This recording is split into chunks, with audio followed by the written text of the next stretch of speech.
this is one of those films where you're going to either say that the father was absolutely an asshole or he was right in the approach that he took. I'm sure there's going to be some arguments in my own house around this film and his approach, maybe even in this review.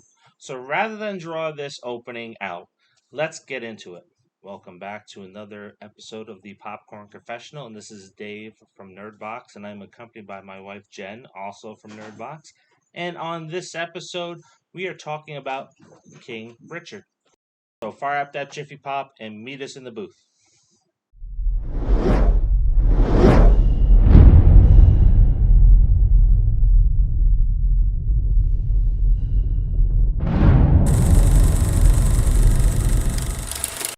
Richard Williams drafted a 78-page career plan. That's right, 78 pages.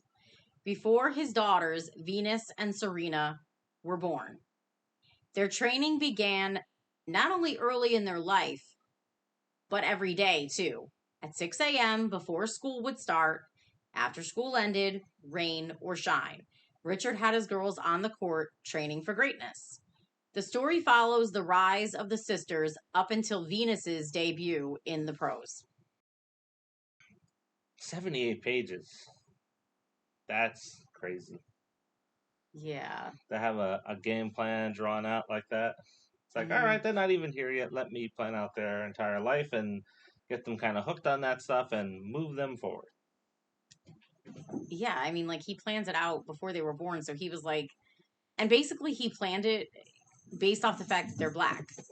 And he said, like, everyone would expect them to, like, play basketball or something like that. And you don't see black people playing tennis. So he chose tennis. Mm-hmm. So he just basically decided this is what they're going to do. And he pushed them towards it from the time they were very young. Yep. And they lived in Compton in a very bad neighborhood. So he and his wife were very strict in their training and also their academics, including their other sisters too. So they were all doing great in school, and it seemed like only these two had hobbies of tennis. Yeah. Which is fine. You didn't need to delve into the other ones and see what they were doing. No, they had 5 girls altogether, and I guess the other girls, I mean, in their own rights, they were all very intelligent. They were top of their class. They were, as they put it, future doctors and lawyers. So I haven't done the research to know if that's what they ended up being. But I mean, so academically, they were all driven to do the best. Yep. And stay off the streets and not prostitution or selling drugs or doing drugs and all that other stuff. So the push and the plan was about getting them to the next level and not falling into their surroundings. Yeah. What did you think of his approach? So I think his approach, while I think his heart was in the right place, and his, the fact that he didn't want his kids to end up on the streets like many of the kids were in that area. Compton, California was and is a bad area. It's very well known, there's a lot of gangs and prostitution and fights, knives, guns, you name it. There's a lot going on that isn't good. And he didn't want his kids to end up that way. And he wanted them to do better. Not that they were terrible. I mean, he was a security guard and his wife was a nurse. So it's not like they were not doing well, but I guess in California that's hard because everything's expensive. So even making top wage, you're not going to, I mean, they were raising 5 daughters in a 2-bedroom house. They owned their own home. So, okay, they did that, but they had 5 girls. Thankfully, they had all girls because they were crammed into one tiny bedroom until they were able to get something bigger. But I also felt in some ways that some of what he did was for him and his benefit. And his wife felt like that too. So that part I didn't like. I don't see that. Well, his wife saw it and she divorced him for it. So that doesn't mean anything. He had we're going to get to why he's an asshole later, but he had a direction and he was right about the direction. They weren't unhappy. They don't talk about being unhappy now in real life. And it's like, hey, this is what you're going to do. And he pushed them towards it to make sure that they turned out right and they were successful in their life and didn't trip up and fall into all the bullshit that was around them. Because I'm sure it's very easy to do that when you're surrounded with that all the time. So I agree with his approach and how he drove them to, hey, get up in the morning, we're going to practice, we're going to train, and then we're going to go ahead and we're going to study and make sure we're having good grades in school, and then we're going to go back to training. So that should happen more often, right? So that you don't have the nonsense of people playing on video games all day or YouTubes. They're focused on good academics and sports, not like you find in a lot of other sports with high school where it's like, hey, do really good in sports, grades get pushed aside. So grades in school was very important. And it played out through the entire story. So where you're seeing maybe it's like, oh, he did it for himself. Some of the calls that he made was 110% right because he was focused on making sure that they still got to enjoy their childhood even when they got their contracts and their trainers, and they still got to do things as a normal kid would, even though it seemed like, hey, he's calling the shots and he wants it done this way and that way. When really it's like, hey, no, no, they're taking off for a little bit because they're gonna go and have fun. But the one thing I definitely don't agree with was him choosing their futures. That was not for him to do. That was none of his damn business. I get push them academically. Hell, if they found a sport that they really wanted to play, yes, push them to do the best, to be their best. Maybe not the best, their best, because I don't believe in telling your children that they should be the best. They should be their best because too many kids kill themselves because they aren't pleasing their parents. And that's wrong. I don't think that he should have chosen their futures. In fact, he had kids purposely to make them tennis players. The other three kids were not his. They were his wives from a previous marriage. And when he asked if any of them played any sports, she said no. And he said, well, then I guess we have to have a couple more kids. So that was like his plan from the get go, was like to have a couple of kids just to make them play sports. And I think that's wrong. And not every kid wants to play sports. Our kids are not athletes, but they excel in other things that are just as great. You know, you played sports, but you were also very artistic. Our kids really got that artistic part, and I think that that's great. Run with it. I'm not going to force them to be. I'm not going to be like from birth. Oh, you're going to be a football player, and that's what I'm going to push you to do. I just think that that's wrong, That's and I think it's a form of child abuse.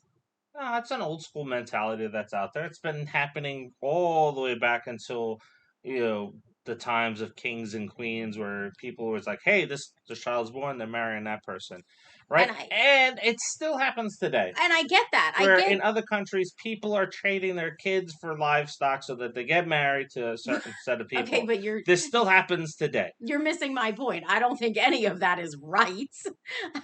Just because it still happens doesn't mean that it's right. Racism still happens. People being homophobic still happens. It doesn't make it right.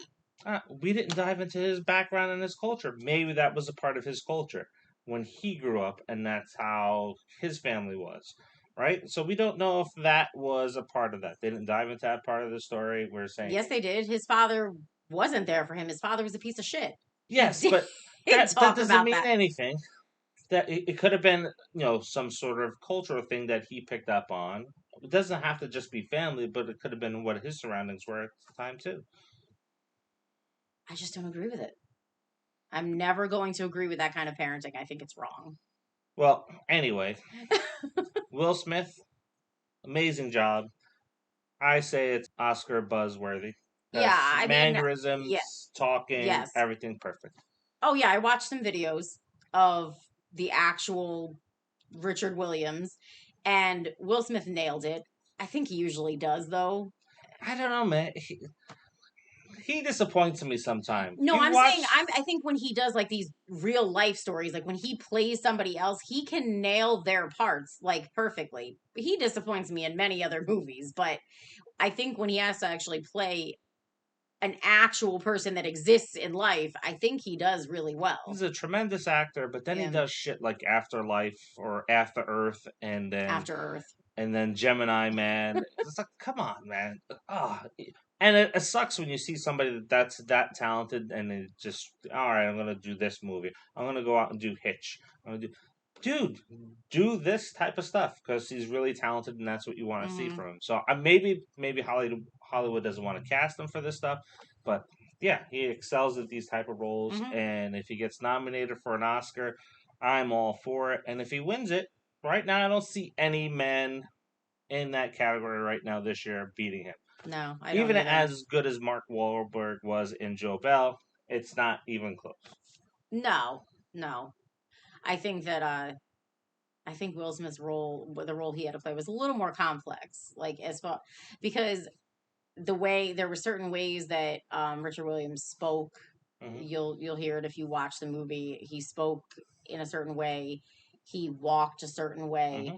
Whereas Mark Wahlberg didn't have any of that. He just kind of acted like himself, essentially. I mean, he didn't have to do anything special. Yeah. So I don't see him winning. I would see Will Smith winning Hmm. over Mark Wahlberg. As much as I love Mark Wahlberg, yeah, Will Smith would take it. John Berthal's also in this movie. Yes. It's John Berthal. Always good. He even changed his voice up a little bit in the Yeah. film as well, And his look. and his Oh, look and it's his mannerisms. He yeah. tried to get it very close to what the guy looks like in real life, Yeah. which was kind of dorky looking. Oh yeah. He had like the I think they even mentioned that he kind of looked like a pedophile or something, right? Mm-hmm. Or some creepy guy because of his like mustache, and he even said like you don't like the stash or whatever. Like it was creepy looking. Like he had this weird haircut. It was kind of longish, but nerdy looking, and then he just had this really thick, like yeah, he looked like he should be driving around a white van. Yeah, the girls were amazing too in the film. I just don't happen to recall their names right now, but they could have some good careers ahead of them too. I thought they did an excellent job. Yeah, they did an excellent job playing the roles. I think based on what I've seen. I mean, obviously we've all seen Venus and Serena, so yeah, I think that they did a really good job. Hmm. A good story. It's entertaining. It's around 2 hours or Yeah, so. it's about 2.5 hours. Yeah, I never lost interest in the movie at all. No, So I enjoyed it. It is a real life story, so we don't rate these. Of course, yeah. Now, of course, we don't, rate it, but you can feel free to do that. Let us know what you think. drop it in the Let us comments. know if you're going to see it in the theaters. Are you going to wait for streaming? You're not going to see it at all? Yeah, maybe you're just tired of Will Smith.